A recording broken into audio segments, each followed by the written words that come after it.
This is a Dragon Blazer production, and I am the little boogeyman. Right. Live from New York, it's Saturday night!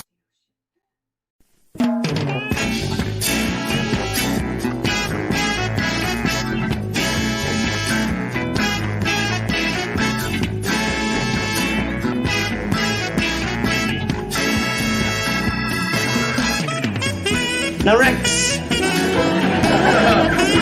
what I want from you is I want to let go. That's it! I think we got a cake! Win it!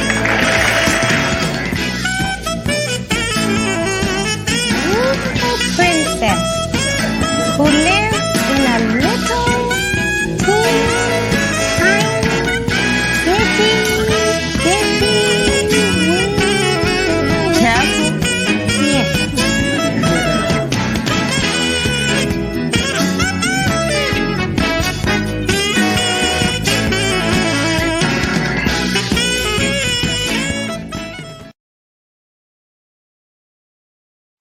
Hello, everybody. That was a big hello. Thank you. I just wanted to do a big one. For some odd reason, it just came out that way. I am your host, Stevie Blaze, of course, and as always, my lovely co-host, the Lady Jen. How are you doing today? I am great. How are you? I am lovely. Lovely. I am just like, I just got almost like 34 seconds of happiness somehow. I don't remember why, but anyways, that's. Is it your shirt? Because I love your shirt. Yeah, Nickelodeon. It brings me nostalgia happiness. Yeah. I do love this shirt. I definitely watched like most of this stuff. Right? Yeah, Cat Dog, I watched that. Rugrats. Okay, Rocket Power. I wasn't really into Rocket Power. Yeah, I don't think I knew that one. I didn't watch a lot of Invader Zim, but I did like Invader Zim. What little bit I saw of it. Anyways, so we do not have a new number one song. Once again, this week it is Island Girl is the number one song,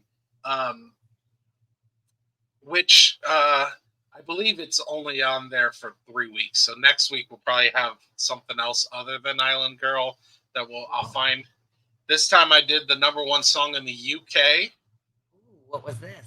Because the song is an awesome song by an awesome singer. Here, let me just play a snippet. Just want to know whose shirt you wear. Now it's time to leave the capsule if you dare. This is Major Tom. So I screwed that up. I actually had more to that, and apparently I kind of played it to listen to it, and it replayed where I was left off. But do you know that song? Yeah.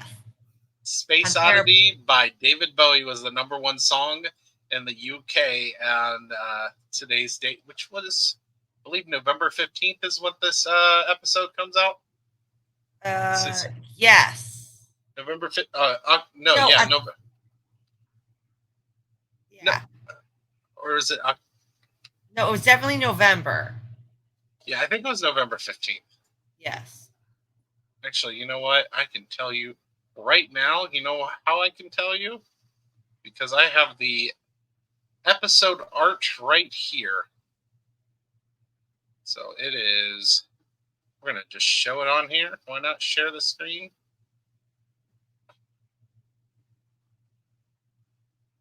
There. Episode art.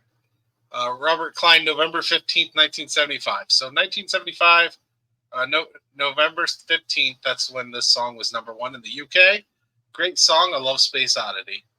It was good. And I like this episode a lot. Did you say that the guy was gone? The what's his name? Michael's guy?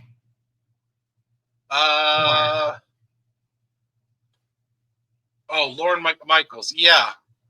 So I'm hearing different things, to be honest with you. Okay. So I did hear that he was supposed to be gone at this time, but then I'm hearing other reports that he was kind of part of it. I'm not really sure what's I know they true. made a joke about him at one point. They did. So we do have a number one movie. We no longer have Bill Cosby. Ooh, okay. Cosby's movies.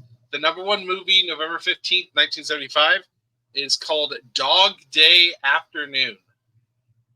You ever heard of that one? I don't think so. Okay, here's what I got here. 3 amateur bank robbers plan to hold up a bank. A nice, simple robbery. Walk in, take the money and run. Unfortunately, the supposedly uncomplicated heist suddenly becomes a bizarre nightmare as everything that could go wrong does. So I did put a little bit more on this because apparently this is based upon a real-life incident. So Really? This is based upon a real-life incident which occurred in August 1972, in which a Chase Manhattan Bank branch in Gravesend, Brooklyn, New York, was held siege by Sonny, a Vietnam veteran turned bank robber determined to steal enough money, $2,500, for his wife, Leon, a trans woman. The two were, according to an on-screen TV news report, married in a church by a priest who was defrocked shortly after, although Leon says to the police that Sal is married and has children, to undergo a sex change operation. The real-life character upon whom Leon is based did, in fact, get the operation. On a hot summer afternoon, Sonny and 2 cohorts, Stevie and Sal, go to rob the fictional First Savings Bank of Brooklyn. Stevie soon gets nervous and flees, although the bank manager and female tellers agree not to interfere with the robbery. Sonny finds there's not much to steal, as most of the cash has been picked up for the day. Sonny then gets an unexpected phone call from Captain Marotti of the NYPD, who tells him the place is surrounded by the city's entire police force, having few options under the circumstances. Sonny nervously bargains with Marotti, demanding safe escort to the airport and plane out of the country in return for the bank employee's safety. So I found that true story a little interesting. Yeah. It's interesting, especially when we're talking about 1973 and somebody getting a sex change operation in 1973. Yeah. Do you know much about the history on that? No, I just read what I found. I watched a whole Bailey Sarian Dark History episode on it. And man, to have gotten the surgery back then, it was brutal. And they didn't always work well. They were very experimental. There are stories of one guy used the part of the rectum and turned it inside out, but then the person, she always smelled real bad because he didn't remove the glands or the hair, and it was like you have to remove the hair follicles. It was it was rough. Most of the time it was not worth it. It was those men and women that went through those surgeries are they really went through it, and to get the surgeries to where they are today, they were real life guinea pigs that volunteered for these experimental surgeries because they so badly wanted to be who they really are. It was just, it's wild. If you researched it. Jeez. Yeah. That's crazy. I have a lot of weird information. Yeah, no. But yeah, I just found that interesting, and apparently there's that's I have no desire to get one of those surgeries. No, especially not then. No, right, yeah. They really, really went through it to be who they needed to be. Sounds like it.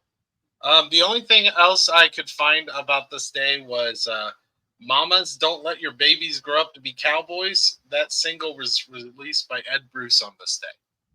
I know that song. So, yeah. I remember, have you ever heard the Chipmunks version? I'm sure I did. It's just them going, "Mama, don't let your babies grow up to be cowboys." I mean, chipmunks or something. They just like keep doing that. I enjoy the Chipmunks version. I guess I don't dislike the song, to be honest with you. So the song's fine. It's fine. Yeah, the song's all right. It's a fine song. All right, so we get November 15th, 1975, Saturday Night Live, Robert Klein. Do you know anything about Robert Klein? No, but I thought he was funny. Like his song skits were pretty good. Okay, I think that was the best thing he did. I wasn't super big on his stand-up though. Yeah. So he apparently was at the time just a popular stand-up comedian. He also has the distinction of being the first ever HBO stand-up special. Like, okay. The first ever stand-up special was done by Robert Klein. I believe before this happened, so I think this is like at the height of his stand-up popularity. He's also done movies and stuff, but he's mostly known as a stand-up. And the whole, we'll get to it, but that whole "I Can't Stop My Leg" song, that was like one of his big, sketches or whatever you want to call them. This is one of his big jokes that he did. I guess it's longer on the stand-up special. But yeah, I didn't really know much about this. Them longer, like why would you make it longer? I mean, it was funny, but like. Well, I'm just saying like that was just the right. Songs, it was a longer bit. Yeah, it was just a longer song and stuff that was done. They shortened it, is what I'm saying, for Saturday Night Live. Right, I know, which is nice because it's like sometimes I feel like their skits back then went on really long. Well, in fairness, this is his stand-up special, so he's doing this whole stand-up thing. That's true. So yeah, he just shortened it from his stand-up special to here. So let's start with the cold open. The cold open is Chevy Chase letting Sherry Pam Norwalk give her speech. And I enjoyed this until the end. Until he fell? Yes. Well, I was like, this is funny. You're just going to have to get used to him. But now, I to my understanding, and like I said, I'm still not super knowledgeable about these early episodes. This is a character she does often. I tried looking it up to see if like somebody actually did something like this at and like they were making fun and parodying that, but I couldn't find anything that happened around. I was hoping that was. No, this is just a joke that they did. Yeah, no, this was just a joke they did. But I guess that character she plays in this skit, what is a character she'll continue. She'll bring this girl back. Oh, I like the character, so that's good. Yeah. So, I thought that was pretty funny. And I mean, I like that they're doing some different things for his. I mean, you're just going to have to get used to Chevy Chase is going to fall down. And that's how they do this for the first season. You're just going to have to get used to that in the first season. That's what they do. First season, he falls, and then he's very repetitive. He is. He's like, he's like a toddler. He's like a toddler who's like, oh, this is funny. I'm going to do it 10 times. Yeah. Mom laughed. I got to keep doing it again and again and again and again and again. But really, it was only funny the first time. Well, I get the concern and everything, but in fairness, he was a star. Like, people loved Chevy Chase at this time. I know. I'm odd. That's fine. I just think he's a little bit like a toddler. I understand it, and maybe I feel like it's a fair comparison. I like a lot. I like especially because it's falling over. Like a toddler would so do that. I don't mind the falling over, and like I said, it was the bit he did. When we get farther along, the whole Live from New York thing that continues to this day. They still Somebody do that. falls and then says it? No. Oh, okay. They find way more different ways to do it nowadays. Okay. But That's good. I I'm glad met- they expanded fact, their creativity. in fact, I think when Chevy Chase leaves, that's the end of the whole falling thing. Oh, But they good. But the Live from New York thing, because I think that was just a Chevy thing. I don't think they continue that without Chevy. But the whole Live from New York, that's still at the very beginning. They have a cold opening, and they always have someone. Nowadays, anybody can do it. In fact, it's kind of like if you get to be a guest and do it, or even just one of the cast members and not one of the big ones, and you get to do it, it's kind of like man, I hope I get to do this one day. It's like an honor, I would say, Right. nowadays to do it.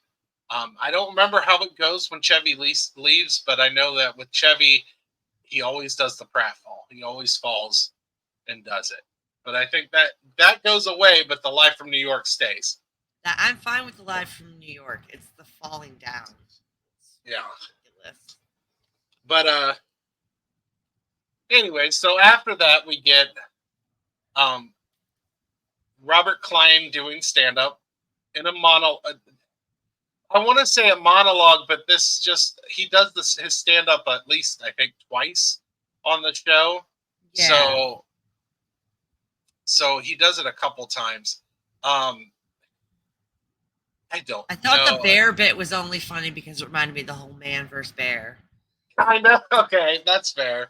Like the whole time he was doing it, I was thinking I was like, see, yep, this is why I would choose the bear. Look at his rendition of the bear.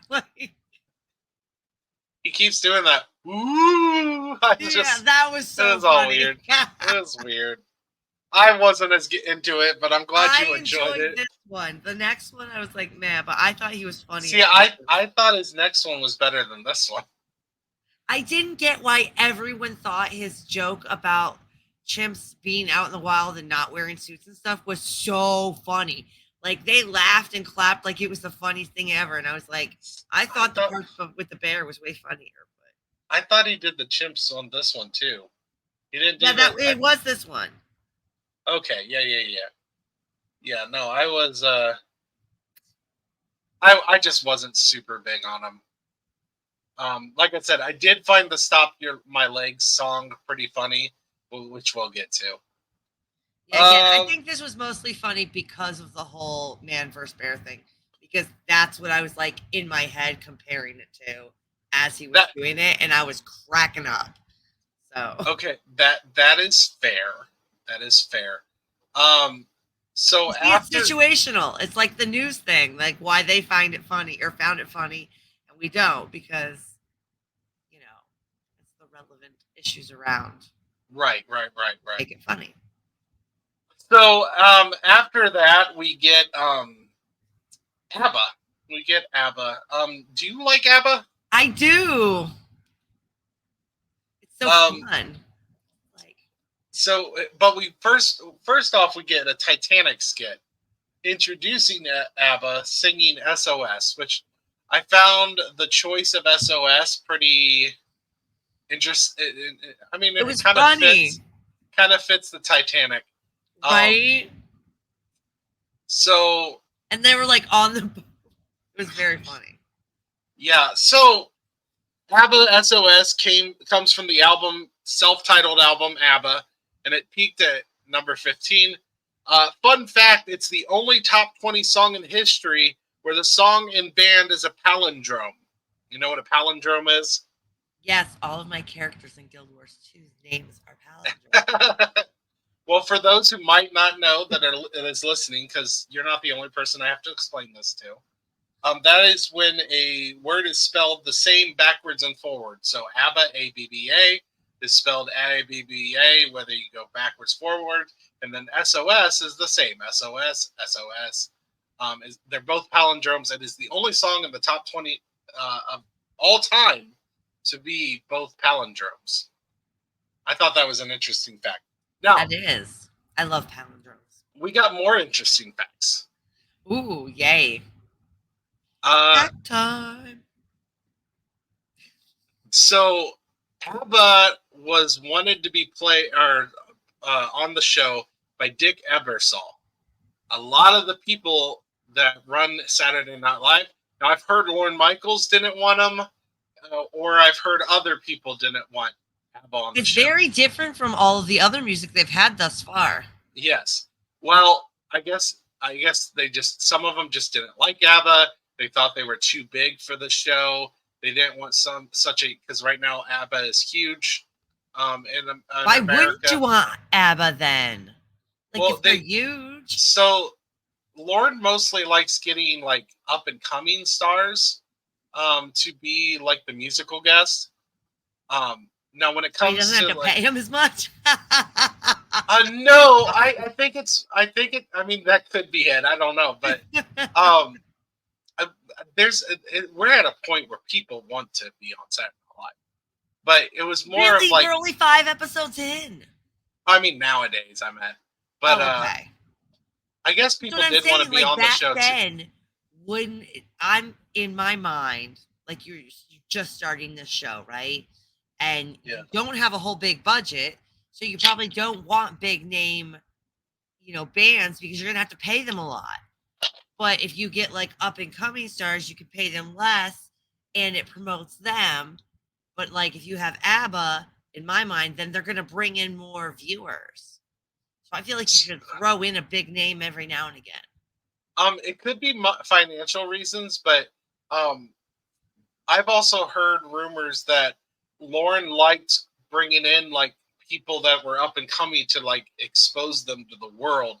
Like he liked being like cutting edge and getting bands that weren't as well known getting to be on the show and being able to, you know, promote their show stuff. So that's what I heard, but it could be a financial thing. That would go along with the not quite ready for prime time. The other thing that they were upset about, the people were upset about, was the fact that ABBA came on and said they were going to lip sync. If you noticed in the second part, they literally put on there that ABBA is lip singing the song, but it's not their fault. I thought it was a joke. It wasn't. It was a joke, but it wasn't a joke. It was real. They were lip singing, and Lorne Michaels or somebody else was very upset about it. So that's why they decided to put them on the Titanic and make it seem like they were singing while they were sinking the ship. That's why ABBA didn't get just a normal musical performance. They decided to make it a skit and be like, we're just going to sink out ABBA. That's funny. So they did that out of spite. It's kind of surprising ABBA went ahead and let this happen. I don't know. ABBA really want to be on the show? I'm guessing maybe. I don't know. I just know that they let it happen, I guess. Because they did it. Yeah. Maybe they didn't realize all the things they were doing or why they were doing it, and maybe they realized afterwards. I guess I didn't look to see what ABBA's response to all this was. But yeah. So there was a lot of controversy. I heard that it was Michael Donahue was the one that wrote the whole Titanic thing because he didn't like ABBA. So yeah. Funny.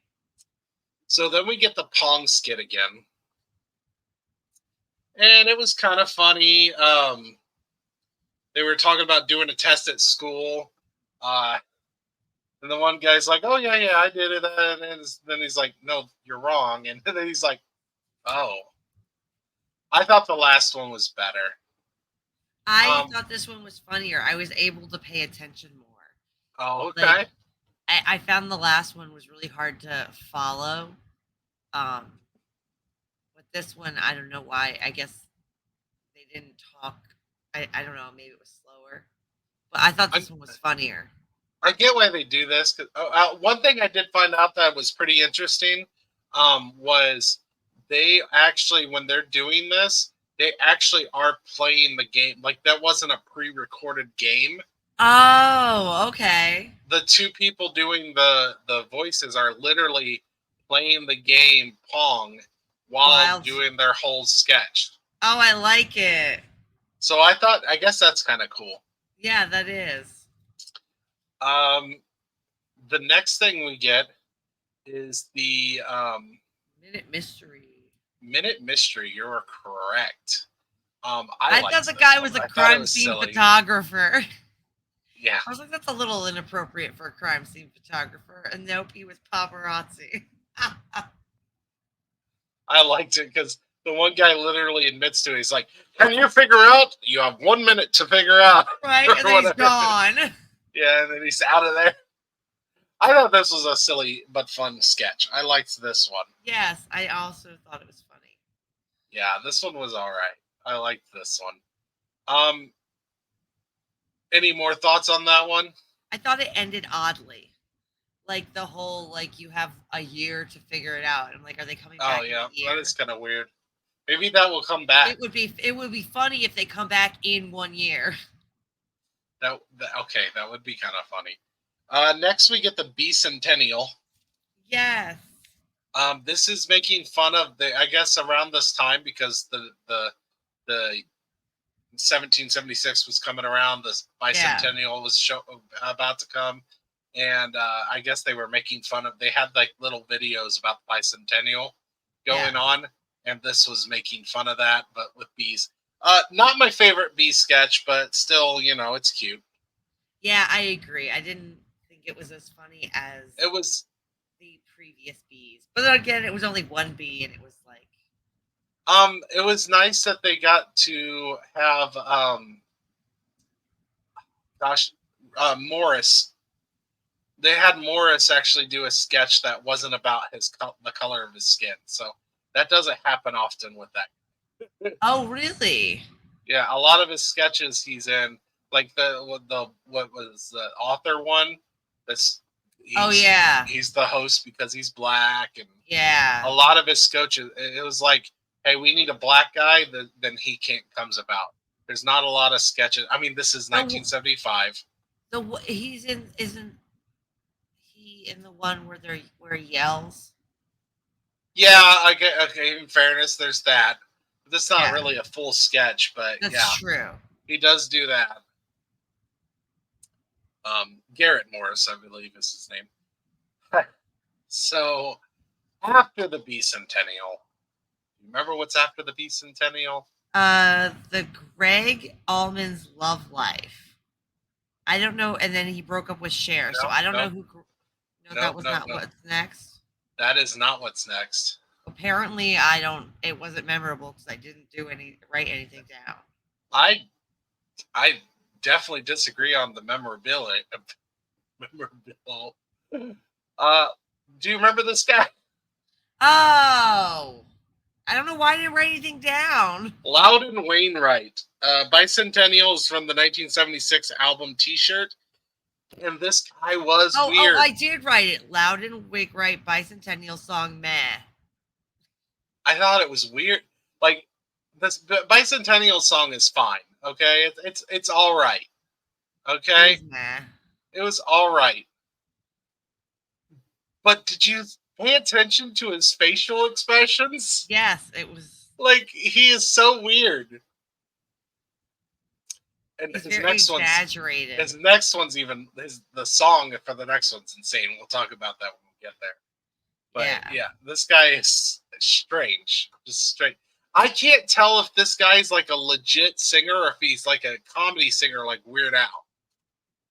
Yeah, I don't know. Like the way he acts on stage makes me think that he's like a novelty singer. Yeah. Yeah. But no, after this is the Greg Allman. Oh, okay. And what were you saying about it? I didn't know who he was. Did you know who Greg Allman is? So I looked this up. And I didn't know. No, I have heard. So he was one half of the Allman Brothers. Oh, the band, the Allman Brothers. Yes. Now, here's the thing. Sharon Greg Allman married 3 days after she divorced Sonny Bono, her singing partner. Just 9 days after getting hitched in Las Vegas, she found Allman's needles and filed for divorce. So I guess they started a relationship. and Greg Allman was dealing with. I read a whole article about this. Greg Allman was dealing with drugs heavily. He was trying to get off of them. And when they first started dating, he told this to Sharon. She was like, I can deal with that. That's fine. But she also thought he was quitting. He was done. Right. He also said that he really struggled in what little bit of a relationship they had. And they were together for a little while. But he struggled in their relationship because he was not prepared for how big of a superstar Sharon was. So he was part of the Allman Brothers, but he wasn't like they were a band. They were a band, but Cher was like a superstar, right? And I guess he really struggled with dealing with her being a superstar. Like everything he does is like media wise and everything like that. Right, which is why I would never want to be famous. Yeah, right. I mean, there is some negatives. But yeah, so yeah, that was what that was all about. And yeah, he did drugs. She found out and she broke up with him, I guess. But yeah, so that's who Greg Allman is. And that's what they were making fun of. Yeah. I was like, he's like all about the new album. And I was like, oh, you split up with Cher. Yeah. And so sad. So the next sketch we get is... Were they calling him Mr. Peel and Puff? No. What were they calling him? His real name. This is an actual guy. Oh. So this isn't the skit's a joke, but he's an actual person that he's portraying. His name is Sam Peckinpah. Peckinpah. Oh. Oh no, I did. Oh, I thought it said Peck and Puff. I thought it. So yeah, this the director beats the shit out of Gilda. Apparently, like I said, this guy is a real director. He was known for super violent scenes in movies. Okay. So he did a lot of, and I guess there were also reports that he was really rough with some of his actors. So that's what this is making fun of. Him just beating the shit out of Gilda.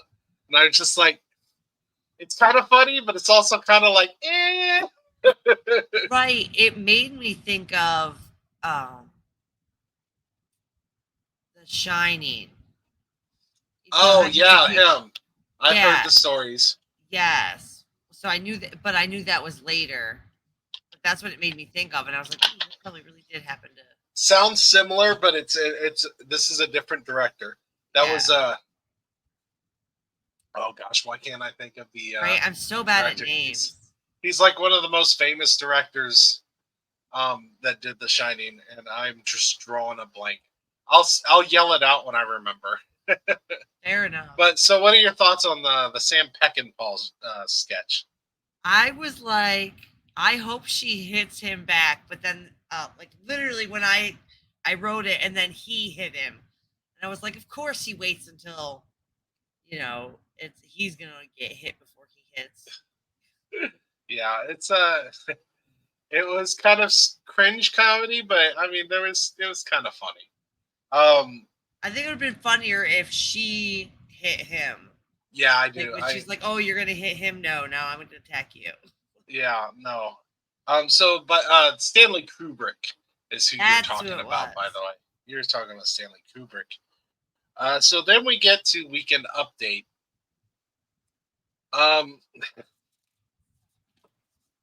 We get some stories like Ford headbutting a girl. I tried looking something up about this. I couldn't find anything. I think they were just making fun of the way the picture looked. Yeah. But before that, the phone call with the girlfriend bit is really getting old. Like, it was funny the first time. Like, oh, I'm on the phone with my girlfriend. Oops, I need to be on the air. But it's like every time. Come on. All his stuff is every time. Yeah, his stuff like is a toddler. He It His gets a stuff is joke. very He gets a laugh repetitive. once, and he's like, "Oh, I got to do it again and again and again Yeah. forever." Which sometimes that's good. I mean, I don't mind some like reoccurring bits. It's true. I mean, I do And- love the and- bees, but I love the bees with a different bit every time. Well, in fairness, though, he's doing something. He's talking about something different every time. So, I mean, I don't mind the whole on the phone bit. Once again, like I said, you only have to worry about like one season of Chevy Chase, and then he's gone. That's good. And then we get to talk about him being punched and people hating him. Oh, good. I don't think people liked him around this time either. Like he really quickly gets too big for his britches. We get Ford falling off the Great Wall, all continuing the clumsiness joke of Ford. We get a flock of seagulls getting sucked into the turbines joke.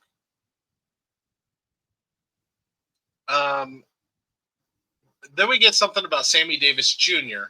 Right. So and I wrote, like, why is this hilarious? Because people laughed so hard when he was like, I can finally hate myself. So yeah, I thought that was kind of funny. So like everybody, they laughed so hard. I was like, why? I didn't get it at all. So please explain. So apparently Sammy Davis Jr. converted to Judaism in 1960. Okay. And it was considered very controversial, with some people claiming he turned his back on his race by converting to Judaism. Okay. He felt it did the opposite than betraying his race, but it was very controversial at the time. So I guess this whole law that happens, then the joke is that now he can hate himself. So that's what the whole thing is about. It's Sammy Davis Jr. converting. Everybody thought it was very funny. Well, he did legit convert to Judaism, so I thought it was kind of funny, actually, especially after reading about it. Then we get a thing about the Friends of Richard Nixon. This is a real book. It's by George B. Higgins. I thought this was hilarious. I was cracking up. Yeah.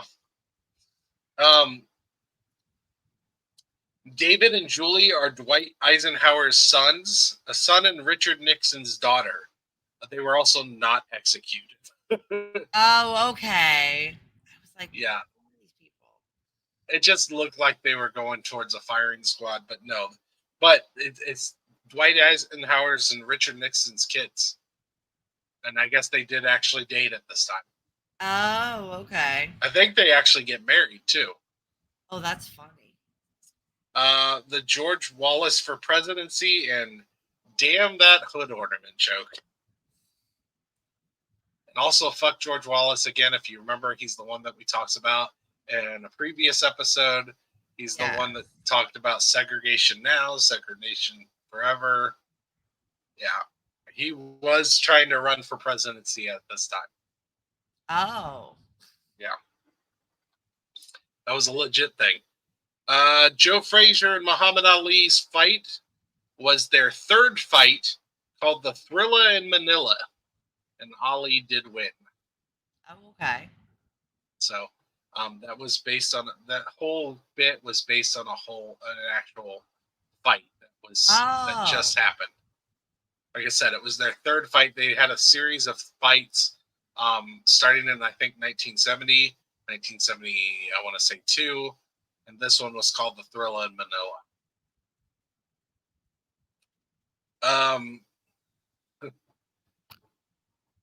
There was also this Humphrey sneeze. I don't remember that.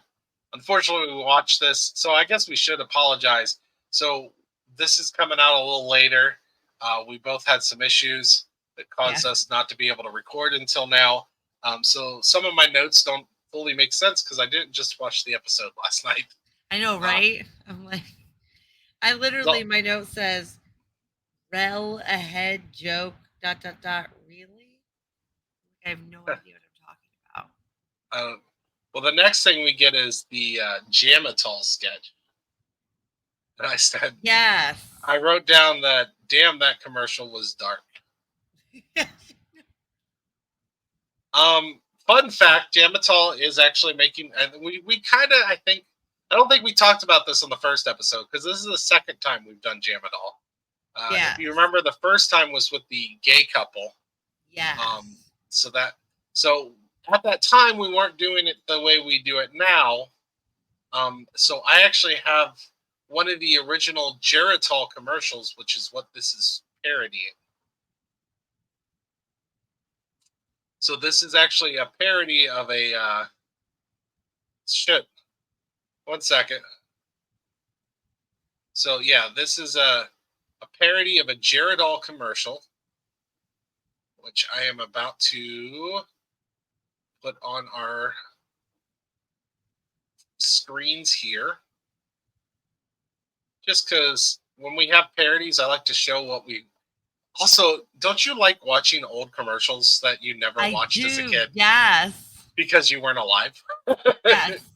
So I kind of like this, even though this isn't a full like direct parody, but this is the commercial that they were making fun of. Okay. So let me get that up there. Do. Which is good because my notes just say fell asleep, Jamatol vitamin. So like which Yeah. I think it was a husband and wife this time. It was. He was like talking about all the things the wife does. And she kept falling asleep. Yes. And it was she was doing all this stuff. Yeah. And then he ended it and he was like, I could just stuff her. Oops, sorry. At the end of the commercial, he was like, I should just stuff her. I know. It was, like I said, I put on my notes, geez, that commercial was dark. Right. But this is the commercial. This is the Geritol commercial. We've got so much to be thankful for. Because we got our health. When you got your health, you've got just about everything. Of course, it helps to work at it. We eat good food, and heaven knows we get enough exercise. We take Geritol every day. With Geritol, we're sure we're getting enough iron and a bunch of good vitamins. No, we don't have a barrel of money, but we got something money can't buy. Because when you got your health, you got just about everything. Geritol, every day. I'm a little curious. Do you think Geritol is still around? No, but I couldn't hear the commercial. You couldn't hear it? No, I said that. Did you not hear me? I did not hear you. Oh. Awesome. I didn't realize you couldn't hear it. No. Well, she just talks about if you got your health, you got your, you got everything. We're not rich. Well, then I will probably have to go in here and I'll have to put the commercial in directly so they can hear it when we do this podcast. I have work for you. Sorry. More work for me. Let's look at this. 43 minutes. I'll write that down. So it's easier for me to find where the video is. That makes sense. Put a little note there. And we'll continue on. Sorry about not being able to hear it yourself. No, that's okay. All right. So then we get Frank Talinka apparently chased this to. Oh, this is the editorial reply. Yeah, this is when Chevy Chase is doing again. Again. Still not funny. And then the girlfriend's 17th birthday. You know what's interesting though is his first two people that show up on Weekend Update with him. Now, Weekend Update is a lot more fun these days because they normally have invites or people doing characters or something on the update desk. I don't know when they start doing that more. It's kind of like what they're doing here, but it's less Chevy making fun of him and somebody like recently, one of the update guys constantly made fun of Caitlin Clark, right? Okay. Do you know who that is? No. She is a WNBA player. She just got drafted to the WNBA.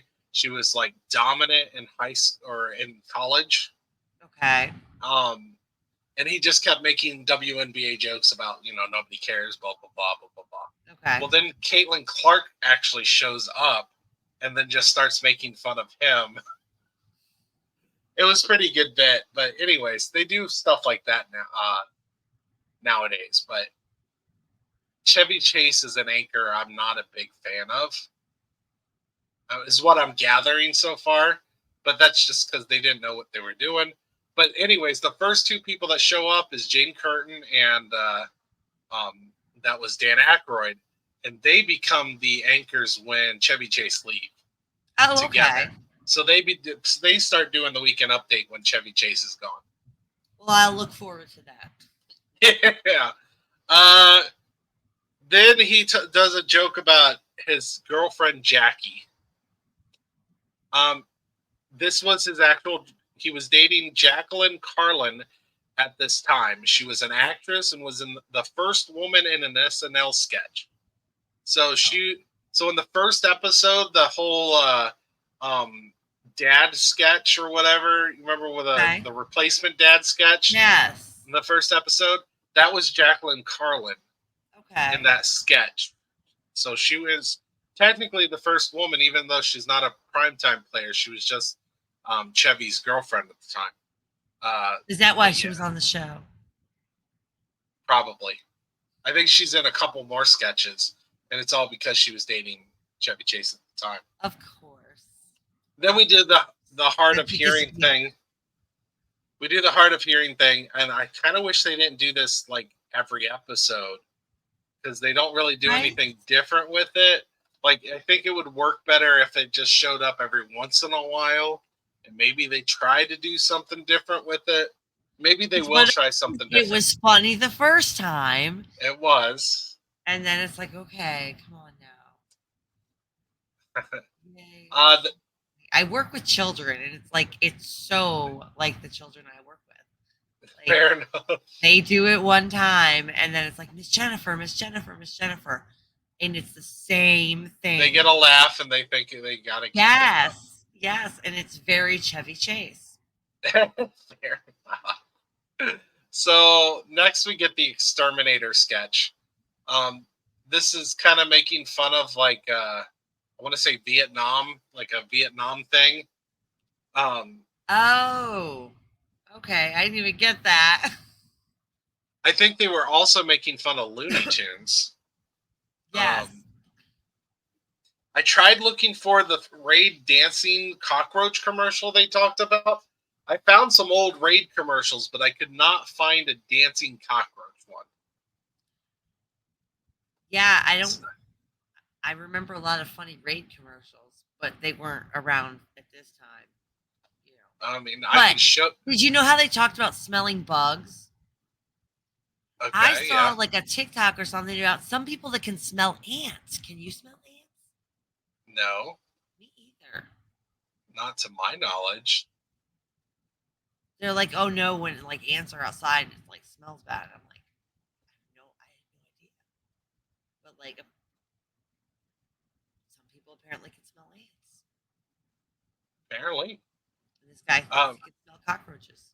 I thought it was funny. Like the way they had like the whole cockroach through history, like it's cracking me up. Yeah, you know, this was actually a decent.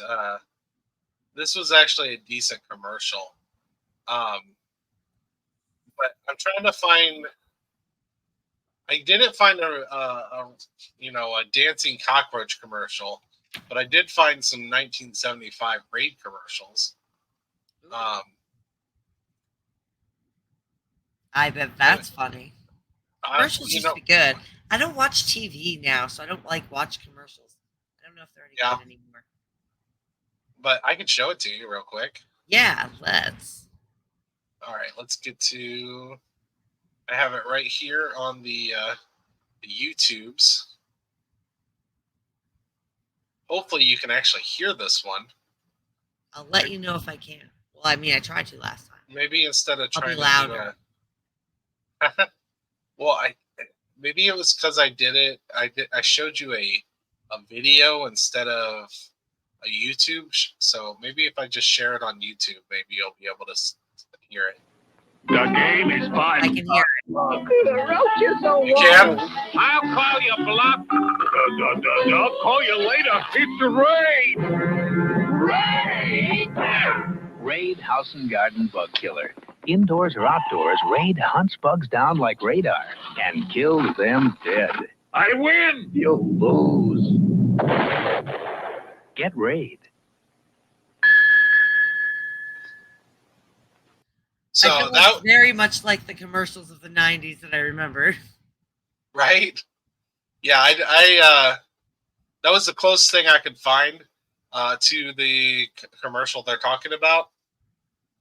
So I couldn't find a different, like the actual one they're talking about. But anyway, I thought that skit was very funny.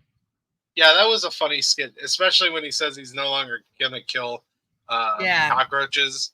But then they did a lot of Looney Tune type stuff, which I thought was interesting. Next we get Fireman Gilda, which was, I mean, she's cute, but this wasn't super funny. No. And then you're probably excited because the next thing we get is the Lamp Torch, your Muppets. So what did you think of this one? It was not super funny. I thought this was probably the best one so far. Oh. I love how we never agree. I don't necessarily love it, but I think it's probably better than a lot of the ones we've gotten. No, I thought the acupuncture was. It was also a little shorter, so that kind of helped. Yeah, I don't know. I didn't think it was that funny. Yeah, I mean, I don't think a lot of them are a lot funny. That's why they didn't last. And then we got more Robert Klein stand-up. Now, I do have some interesting information. Maybe this is why I like the second part, his second one, a little better. Okay. When he talked about the whole rod in someone's brain, altering their brain and everything, that's based on a real thing. Oh. So, have you ever heard of Phineas Gage? Yes. I took abnormal psych. Okay, that's what that's from. On September 13th, 1848, 25-year-old Gage was working as the foreman of a crew preparing a railroad bed near Cavendish, Vermont. He was using an iron tampering rod to pack explosive powder into a hole. Unfortunately, the powder detonated, sending the 43-inch long, 1.25-inch diameter rod hurling upward. The rod penetrated Gage's left cheek, tore through his brain, and exited his skull before landing 80 feet away. His personality changed. It helped us learn more about the brain. It's very fascinating. Psychology, yeah. So I found that interesting. It reminded me of his skit. When I was in grad school, like it was a 2-year program, and I was basically with the same people I was with in undergrad for the last 2 years. So we were very comfortable with each other. We were like a small class. There was like 30 of us, I think. And we used to annoy our professors so much because we were doing specific like children's psychology. And you know who Freud is? Sigmund Freud, yes. Yeah. Okay. So we would like annoy our professors because people would be like, Freud's a perv. Freud is a perv. And this is what it reminded me of. It just took me back to college. Being like, Freud's a perv. They're like, he is not a perv. Like, that way. He's a perv. Fair enough. That's what it reminded me of. I was cracking up. So the next skit was the K-Put stamp gun. It's kind of subtle. I mean, I get the concept. It's kind of funny. Do you remember this one? Yes. She's changing the prices. Yeah. I mean, like more of a dream thing than a lap thing. Yeah, right? Like we would all love that stamp gun, especially days. They're like, inflation. Like, really? Tell me about it. Right. It's almost 50 years later. Tell me about it. Tell me about that inflation from 50 years ago. I'd like to have that. Next thing we get is the Unrequited to the Nth Degree from the album Unrequited. This is Loudon Wainwright again. Yes. This song is weird. Literally talks about dying and then haunting someone, I think. I did find out that this song was actually on MASH. He sang this song on MASH. Oh, really? I guess he's in an episode of MASH and he sings it. I've seen a lot of MASH. Oh, well, you know what? You want to find it? Yeah. We're almost done with this episode, so we could see if we can find it. Let's see. I know I saw it. Here it is. Give me a moment. I'll get it on here. I made an inappropriate MASH joke at school the other day. Whoa. Inappropriate? We were having an AS drill. You know what I mean? Like a lockdown drill. Yeah. And I was like, it's a good thing I'm not in the nursery, because if this were real, nobody would want that MASH scene happening with the chicken. Oh, no. I tell you what, I've seen that final episode and I cried like a bitch. Right? Legit cried like a bitch. Like, oh. Wow. Just wow, Jen. No. Wow. But anyways, this is... Nobody got it, because I did. He's young. This is Loudon Wainwright on MASH. When I die, and it won't be long, hey, you're gonna be sorry, that you treated me wrong, Yeah, you're gonna be sorry, that you treated me bad, and if there's an afterlife, I'll go, then I'll be glad. Hey, Calvin, right. That was such a good show. It was. MASH is a good show. I concur. I do like MASH. All right. So, what do we got next? What's next? I just found him weird. Look at books. He is Tiny just so Kingdom. Weird.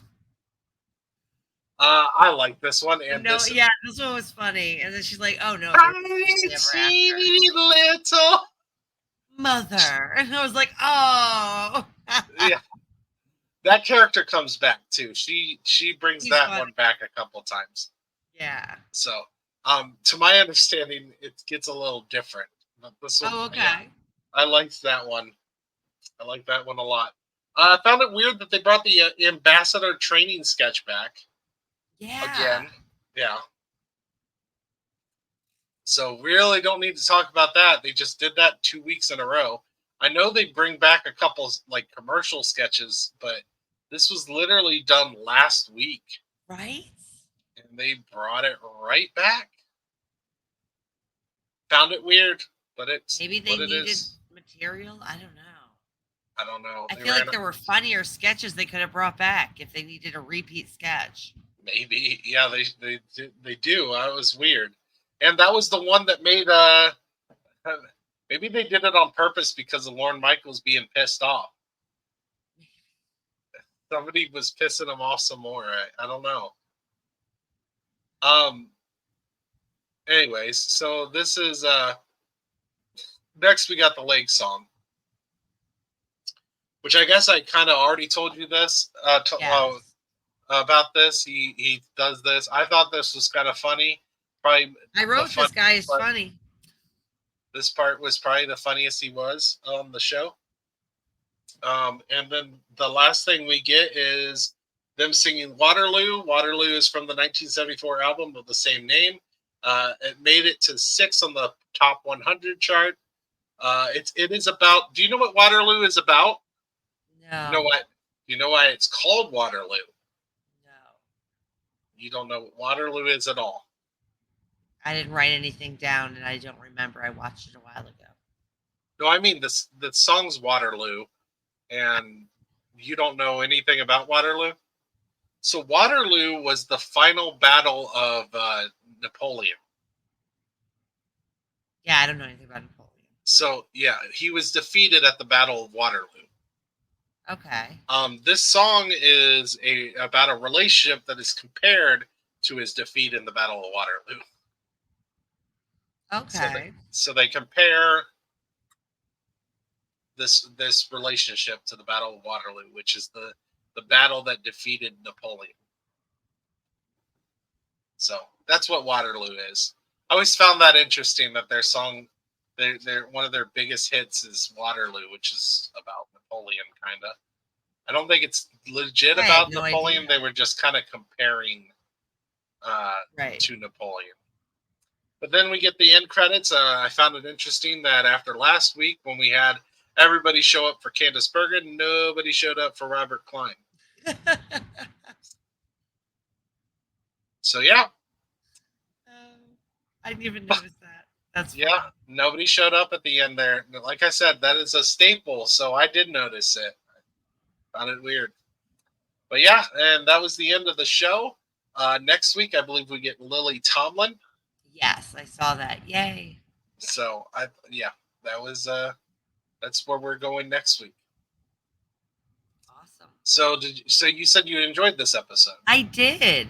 Whether Lorne Michaels was there or not, I don't know, but I enjoyed it. Do you which is your favorite episode? We've watched 5 episodes so far. I'd say this one because I'm enjoying every episode more. You like this better than Candice Bergen? What were my Candice Bergen? Because I think Candice Bergen was probably the best episode so far. I thought this wasn't as big of a drop from Candice Bergen, but I definitely thought Candice Bergen. Oh yeah, the Candice Bergen. I'm looking at my notes. Yes, because that was the one with the Polaroid commercial. Yes. And yes, yeah. The bees at the beginning. Yes, that was funny. Yeah, I think that was the best one for me. All right, so I enjoyed it. Alrighty then. Well, I'm really enjoying the show much more than I thought I would. I'm glad you're enjoying it. That makes this podcast even more fun, unless your arguments makes it fun. I mean, either or could have been great. I don't know. We do disagree a lot on what's funny.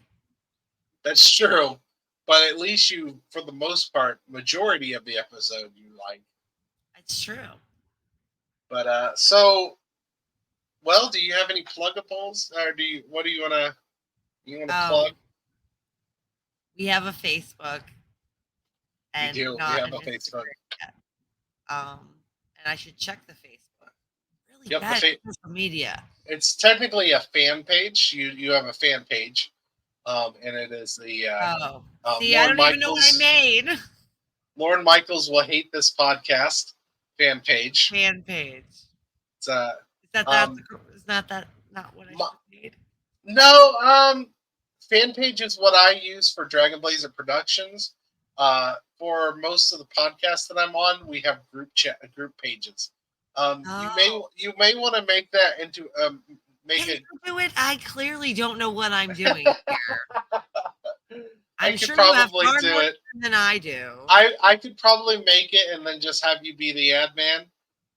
But why do I have to be the admin? Can't you just be Can't you just do everything? We would both be the admin. Okay. But if we have a group page or a fan page for the podcast, people could get on there and talk and stuff. And I don't think you can do that with a fan page. Okay. I have no idea. A fan page is more for promoting your own stuff. If you want engagement with the audience, you probably want to. Yeah, because I'm always like, leave text there. Right. So we'll try to make a group page. Yeah. You can find me at Dragon Blazer. Yeah. You can find me at Dragon Blazer Productions on Facebook, the Instagram, the YouTube. That is the fan page for me. The TikTok. And you can also find me at Dragon Blazer Pro on the X, I guess it is now. I think I'm also on Threads. Yeah, I do. It's Dragon Blazer Pro. You can also Also, if you don't mind, if you're on the Apples, maybe get on there and give us 5 stars, which would be lovely. What's I the Apple? suppose. So Apple Podcast. Oh, okay. So I'm an Android lady. On Spotify, you can give us stars. On Apple Podcast, you can do stars, and you can also give us a review, which we would love to get to read some reviews. You write a review of the podcast, I will read it on the podcast. Unless we start getting so many reviews, which I don't see that happening. But if you did, I'm I'll sure read you them would on come the in podcast. at such a slow pace or But a steady pace. I don't know all the things that I share this on, but I know that both Apple and Spotify, you can give us stars for how well you like the podcast. Can you put like links in the description below? Because I know when I listen to podcasts, they're always like links are in the description below. To like our group and stuff. Yeah, that'd be cool, right? I don't know. I could probably do that. I could probably just make that part of the like the description. Yeah, I could do that as a description. But first, we got to make a fan page. So it's true. We'll work on that, guys. Sorry, my husband says I am like a boomer when it comes to technology. Well, maybe we should just have your husband run all this for you. Right? Unless he's also a boomer, then I don't know. No. He's an IT guy. That's his whole thing is computers. Well, then yeah, maybe you could ask your. Want to hear a funny story? Okay. Back in like early 2000s, I first started video gaming, right? And so I was like in my early 20s, and I played Guild Wars, which is like an MMO. So there was lots of people on it. Yeah. And I would get hit on all the time, right? Because I went by the Lady Jen. That's what all of my characters were named, different versions of the Lady Jen. Because you're a woman playing video games. Right. I'm aware of the concept of nerds and having a woman nearby. Okay, right. So these guys would be like, I built my computer. And in my head, I'd be like, yeah, you build a computer. Sure. Like that's something anybody could do. You build your computer. I mean, and yes, lots people of them can actually do that. Right. I didn't know that until I met my husband like 8 years ago. And then he built a computer. Is that how he got you? He was like, let me show you computer building. What? Right? I was like, that is opening line. Story. He's like, no, I'm sure they were really building their computers back then. They didn't just go buy them. I mean, some people do buy them, but I didn't believe him. I was like, oh, like, you can't build a computer. What are you talking about? I just like to think that was your husband's opening line when he first got with you. Look at me building this computer. Oh. And you not believing it. Yeah, I know. I totally didn't believe it. I was That's like, hilarious. these guys are ridiculous. They think I'll fall for anything. All right. Well, I think we're done with the episode. Yes. And on that note, good night, everyone. We'll see you next week. Bye. Bye.